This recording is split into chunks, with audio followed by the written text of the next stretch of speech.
Bapak, Ibu, saudara-saudari, dan rekan-rekan muda, saya akan mencoba menawarkan renungan, lalu alurnya saya akan mulai dari bacaan pertama, lalu bacaan Injil, setelah itu bacaan yang kedua. Bacaan yang pertama, dalam bacaan yang pertama yang tadi kita dengarkan, Tuhan menawarkan keselamatan kepada siapapun. Dia memberikan itu untuk semuanya, mau dari daerah utara, mau dari daerah selatan, barat, timur, dari golongan apapun. Mari, keselamatan itu disediakan. Kata kunci yang kemudian ada di dalam bacaan yang pertama, supaya orang dapat diselamatkan, ada dua. Yang pertama, datang. Ya, yang pertama adalah datang. Seperti Bapak Ibu pagi ini datang, itu sudah menanggapi panggilan, tanda-tanda akan mendapatkan keselamatan. Puji Tuhan. Ya. Yang kedua adalah mau. Nah, mau dalam hal ini apa? Mau untuk diubah hidupnya lebih baik oleh Tuhan. Nah, ini masalah yang kadang-kadang sulit karena kita sering sudah memiliki kebenaran dari pihak kita. Ya, atau kalau kita sangat memegang teguh kebenaran kita, tidak melihat bahwa ada kebenaran lain yang lebih baik, maka kita akan jatuh dalam bebal hati, atau kalau orang Jawa mengatakan ngeyel, bebal hati, lalu menganggap orang lain salah, aku yang paling benar. Nah, ini bibit dari permusuhan atau pertengkaran. Karena kalau sudah pokoknya aku yang paling benar, nah ini masalah. Ya, harusnya ada dialog untuk mencari mana yang terbaik di antara yang baik-baik. Tapi masalahnya kan kita menutup diri akan hal itu. Maka kata kunci yang kedua adalah mau. Mau diubah oleh Tuhan, maka harus ada ruang yang dibuka. Ya, berilah ruang bagi Tuhan untuk membuka, mengubah hidup kita. Itu dari bacaan yang pertama. Nah, sekarang mari kita lihat dari bacaan Injil, karena apa yang disampaikan di dalam bacaan pertama itu menjadi sangat jelas dalam diri tokoh Bartimeus. Bartimeus ini seorang yang buta dan hidupnya itu mengandalkan orang lain. Tetapi ada yang menarik dari bacaan Injil ini. Jadi latar belakangnya ada kehilangan orientasi. Bapak Ibu ingat bacaan minggu yang lalu? Masih ingat enggak? Lupa Romo? Enggak apa-apa. Ya, ini pertanda bahwa kita orang Katolik sejati. Minggu lalu adalah Yesus itu menyampaikan tentang bahwa dia akan menderita, sementara para murid itu mengharapkan yang lain. Mengikuti Yesus kok menderita. Janganlah, mengikuti Yesus itu harusnya lebih dipermudah, lalu segala sesuatunya mendapatkan yang enak, ya, privilege. Maka dua murid yang pada waktu minggu kemarin itu dibacakan, ingin ada duduk di sebelah kanan Yesus, yang satu di sebelah kiri. Supaya apa? Supaya mendapatkan privilege atau kemudahan. Nah, ini seringkali juga ada di dalam diri kita. Mengikuti Yesus mbok dipermudah, tetapi tidak. Mengikuti Yesus itu justru harus berjuang, dan berjuang, konsistensi dalam perjuangan itulah yang kemudian mendapatkan berkatnya. Nah, sekarang ada yang namanya Bartimeus datang ingin ketemu dengan Yesus. Para murid yang waktu itu masih merasa dongkol dengan dirinya, masih kecewa karena orientasi hidupnya kok beda dengan apa yang sebelumnya dipikirkan, lalu merasa kesal. Ingat, dalam bacaan tadi sikapnya itu bukan sikap yang ramah. Maka ketika Bartimeus minta supaya bisa bertemu dengan Yesus, para murid mengatakan, diam. Ya, bisa dibayangkan, pasti ada suasana tidak nyaman. Diam, kamu mengganggu, anggaplah begitu. Ya, maka sulit bagi Bartimeus untuk datang bertemu dengan Yesus karena para murid saja kemudian tidak memberi kesempatan atau ruang bagi dia bertemu dengan Yesus. Tetapi apa yang terjadi? Justru Yesus memanggil Bartimeus. Jadi berbeda sekali dengan apa yang dipikirkan oleh para murid. Yesus memanggilnya lalu bertanya, apa yang kamu mau aku perbuat? Rabuni, supaya aku dapat melihat. Ya. Melihat di sini Bapak Ibu, kalau dalam teks asli kitab suci ada dua arti. Yang pertama, melihat kembali. Apa artinya melihat kembali? Berarti ada saat dulu pernah melihat tapi kemudian buta. Nah, dalam penjelasan mengenai kata ini,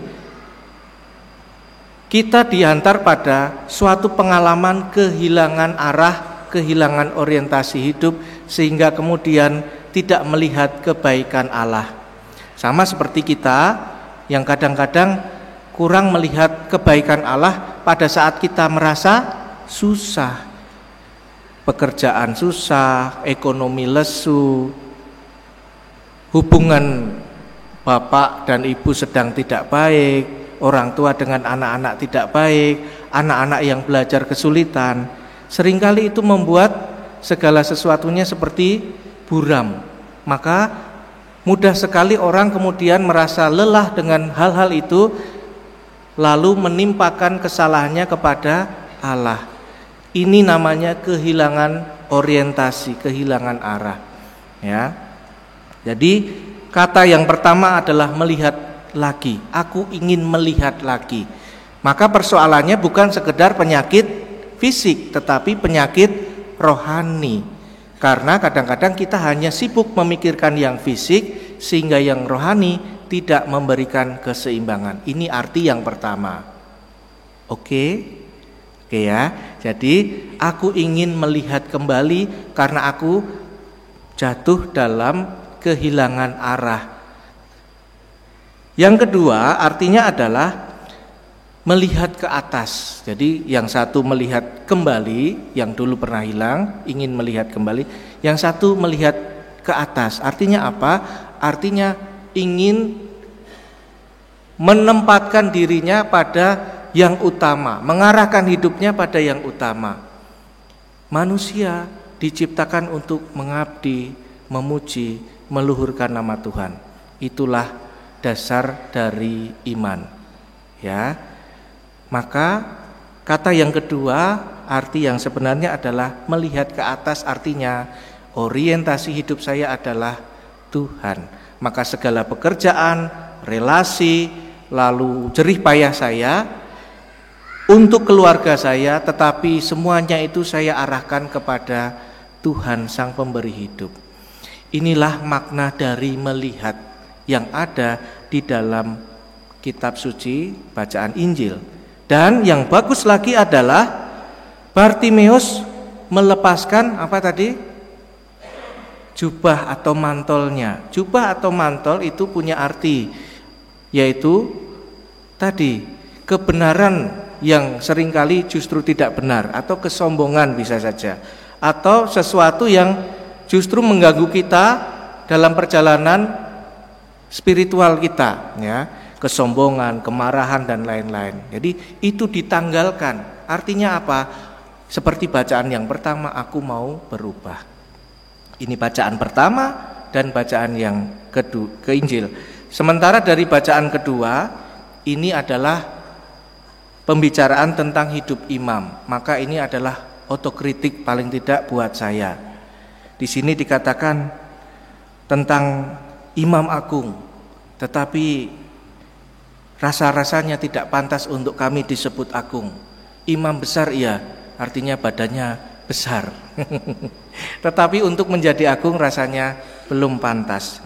Bapak Ibu, ini menjadi untuk otokritik terutama untuk saya.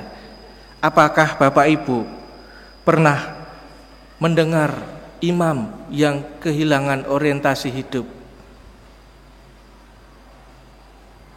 supaya tidak bercerita yang lain-lain, saya akan bercerita tentang pengalaman saya sendiri sekaligus menutup renungan kita.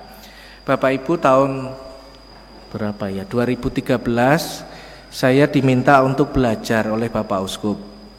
Waktu itu masih Kardinal Suharyo.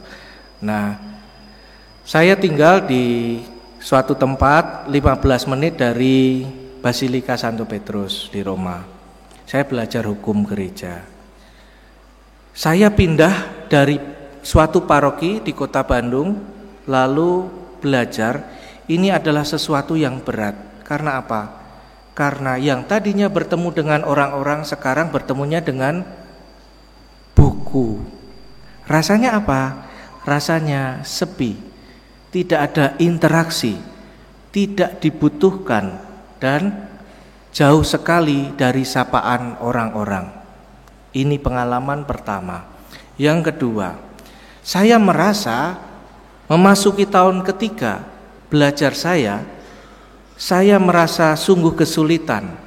Seakan-akan rasa sepi itu bertambah karena materinya semakin lama semakin susah. Ini seperti Miss Dinar ya. Pernah mengalami kesulitan belajar enggak? Pernah ya. Bapak Ibu yang dulu belajar juga pernah mengalami kesulitan. Sama, setiap kali mengerjakan tugas dikoreksi, dicoret, kembalikan lagi. Nah, itulah tantangan. Apalagi kalau di sana ujian itu selalu lesan, jadi tidak pernah ada ujian tertulis. Maka sekarang ada teknologi yang namanya ChatGPT, apa itu? Yang tolong buatkan paper dalam 2 halaman tentang temanya apa? Ekonomi kreatif misalnya, lalu sudah bisa membuat sendiri. Kalau sekarang, kalau dulu tidak ada, ya. Dan saya harus menghadapi itu, apalagi kalau ujian lisan itu tidak boleh berbahasa lain, bahasa Inggris pun tidak boleh. Maka itu menjadi kesulitan tersendiri. Kering hidup ini. Maka apa yang terjadi? Saya mulai kehilangan arah, saya kehilangan orientasi, apalagi teman-teman saya tidak pernah mengontak saya. Kan telepon mahal. Jadi keluarga tidak mengontak, teman-teman tidak mengontak, bahkan mengirim email hanya mengatakan, "Halo, apa kabar?" Itu sesuatu yang sangat langka, dan rupa-rupanya saya sangat merasa kering. Dan apa yang terjadi, bahkan saya seorang imam pun, saya kemudian menyalahkan Tuhan. Sesuatu yang baik, diutus belajar, tetapi kok saya kemudian menyalahkan Tuhan. Tuhan, kenapa Engkau memberi aku kesusahan? Bapak Ibu pernah mengalami itu? Sama. Berarti mari kita berjuang bersama untuk itu ya. Jadi pengalaman itulah yang saya alami. Suatu kali dalam kesulitan yang sangat berat, saya kemudian pada saat misa Krisma, janji imamat, saya dengan teman-teman satu rumah datang untuk memperbarui janji imamat. Nah, di Basilika itu ada ratusan imam, ya mungkin 700-800 imam yang ada di kota Roma itu, lalu memperbarui janji imamat. Banyak sekali. Nah, pada saat itu saya berharap saya pulang itu membawa sukacita. Bahwa saya imamat. Waktu itu berapa tahun saya? 3, 4, 5, 6, 7 atau 8 tahun imamat, masih muda ya. Nah, saya saat itu berharap saya pulang dapat semangat. Ternyata pulang tidak bersemangat. Tapi apa yang terjadi? Di tengah perjalanan barisan pulang ada keributan. Lalu tiba-tiba ada seseorang yang mencolek saya dari samping. Saya sebenarnya ingin marah, tetapi kemudian saya membalikkan badan saya dan saya ingin rasa-rasanya mengatakan sesuatu yang tidak pantas karena rasa marah itu. Tetapi apa yang terjadi? Yang saya lihat persis di depan saya adalah seorang pribadi yang sangat, saya merasa menampakkan sisi kekudusan dan bertopi putih. Siapakah dia? Paus Fransiskus. Dia memegang tangan saya dan dia bertanya, "Bagaimana pastor kabarnya baik ya.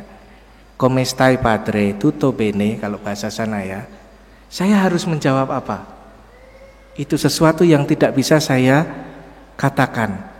Saya hanya mengatakan tutto bene santo padre, semuanya baik-baik saja Bapak Suci. Apa yang terjadi? Disitulah saya merasa sangat tidak pantas, karena saya telah melupakan Tuhan. Orientasi hidup saya sempat hilang. Tetapi hanya dengan sapaan kecil itu, tidak ada yang lain. Di antara ratusan imam, saya yang pertama yang disentuh dari belakang, kemudian dipegang tangannya. Lalu seketika itu juga saya menyesali bahwa saya telah melupakan Allah dalam tugas perutusan studi itu.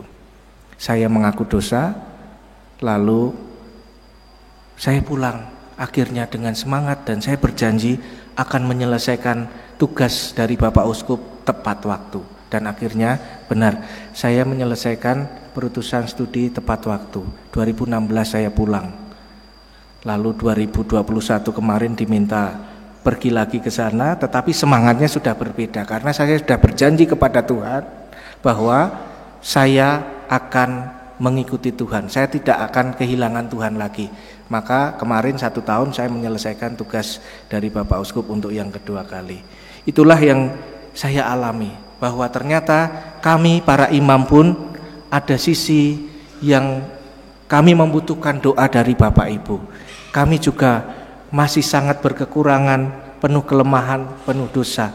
Maka kami mohon Bapak Ibu selalu mengingatkan kami supaya kami tidak lupa untuk berdoa. Dan doa-doa kami semoga mengalir untuk Anda semua, karena itu menjadi tugas panggilan kami. Frater yang di sini jangan lupa, tugas kita adalah mendoakan umat, bukan untuk kepentingan kita sendiri ya tetapi untuk kepentingan banyak umat. Kalau kita menderita untuk umat. Tapi yakin menjadi imam itu tidak menderita, ada sukacita. Betul Bapak Ibu? Ya. Jadi hari ini melalui 3 bacaan kita diantar untuk kembali kepada Allah, kembali melihat kalau pernah ada kehilangan orientasi, mari saatnya kita kembali. Kita percaya bahwa Allah menemani kita juga di saat-saat kecil, sederhana dalam hidup kita. Kita bisa bernafas, kita bisa makan, masih bisa bekerja, masih bisa mengatakan selamat pagi sayang, kalau yang ada sayangnya ya. Selamat pagi Pak, selamat pagi Bu, selamat pagi Nak. Bu, Pak, doakan saya mau sekolah ya. Kalau kalian masih mendapatkan berkat dari Bapak Ibu enggak? Masih? Ada yang masih, ada yang belum. Mintalah berkat ya, karena orang tua itu berkatnya sangat mulia. Bapak Ibu jangan lupa memberi berkat, doa-doa terbaik untuk anak-anak. Anak-anak juga pasti akan mendoakan Bapak Ibu. Doakan kami dan kami akan mendoakan Anda semua. Dimuliakanlah nama Tuhan kini dan sepanjang segala masa.